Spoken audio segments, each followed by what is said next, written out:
The restaurant was alive with chatter, clinking glasses, and soft music, but none of it reached the man sitting alone at the corner table.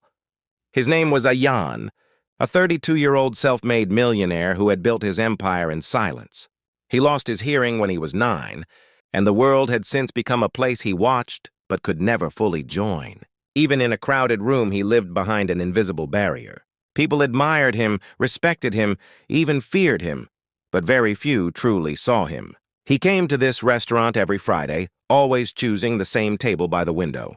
The staff knew his routine, his quiet signals, his preference for minimal conversation. He ate alone, left alone, and slipped out unnoticed, like a shadow with wealth. That same evening, a young woman named Fatima rushed into the staff entrance of the restaurant, her cleaning cart squeaking loudly. Her face showed exhaustion, the kind that settles deep in the bones. She was in her late 20s, wearing a worn but clean hijab and a simple uniform. In her arms, she carried her 1-year-old son, Saad, wrapped in a soft blanket. She whispered prayers under her breath. Her babysitter had canceled last minute, and she had no one else. The manager glared at her earlier, warning, "No disturbance. If your baby cries, you're responsible." She nodded silently, though fear knotted her stomach. Saad was usually calm, but babies were unpredictable.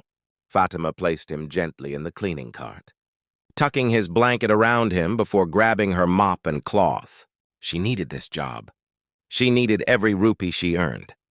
She wiped tables, cleaned corners, and cleared spills while keeping an eye on her baby. The customers barely noticed her, except when something went wrong. She lived in that thin line between invisibility and blame. Ayaan noticed movement in his peripheral vision, the cleaning lady passing by, pushing her cart slowly, her baby peeking out curiously at the world. Ayaan had no sound to distract him, so he observed small details others missed. He saw her worry, the tremble in her hands, the way she kept checking if the baby was okay. He didn't know her story, but he recognized hardship. Loneliness had a look he understood well. The pivotal moment arrived quietly, almost innocent. Fatima bent down to pick up a wrapper from the floor. In that single second, Saad stretched forward from the cart, his tiny fingers reaching toward a sparkling glass sculpture displayed near Ayaan's table.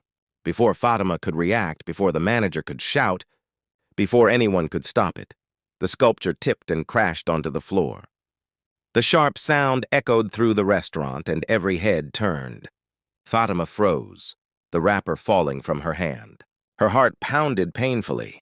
She whispered, "Ya Allah," and dropped to her knees, gathering broken pieces with trembling fingers. Whispers filled the room. What was she thinking? She brought a baby to work? That piece looks expensive. Fatima's eyes blurred with tears. She whispered apologies continuously, her voice shaking, though she knew Ayaan couldn't hear. She only saw a wealthy man staring at the accident, and she feared the worst. Complaint, humiliation, job loss. She imagined the manager yelling, the pay cut, the long walk home with a hungry child. But Ayaan didn't react the way she expected. He stood slowly, walked toward her, and bent down to help her collect the glass pieces. People watched in disbelief. A millionaire kneeling to help a cleaning worker. No one had seen such a thing. Ayaan touched his ear and shook his head softly, signaling that he wasn't upset. Fatima blinked in surprise, realizing what he meant. He couldn't hear the noise. He wasn't angry. Her tears fell harder, not from fear now, but from relief. As they picked up the fragments, Saad leaned forward again, but this time his tiny hand reached not for the sculpture, but for Ayaan. The baby grabbed his finger and giggled, eyes shining with innocence.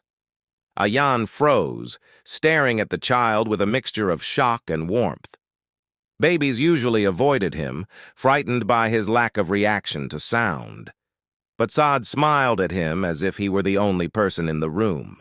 Ayaan smiled back, slowly, shyly, like someone rediscovering a forgotten feeling.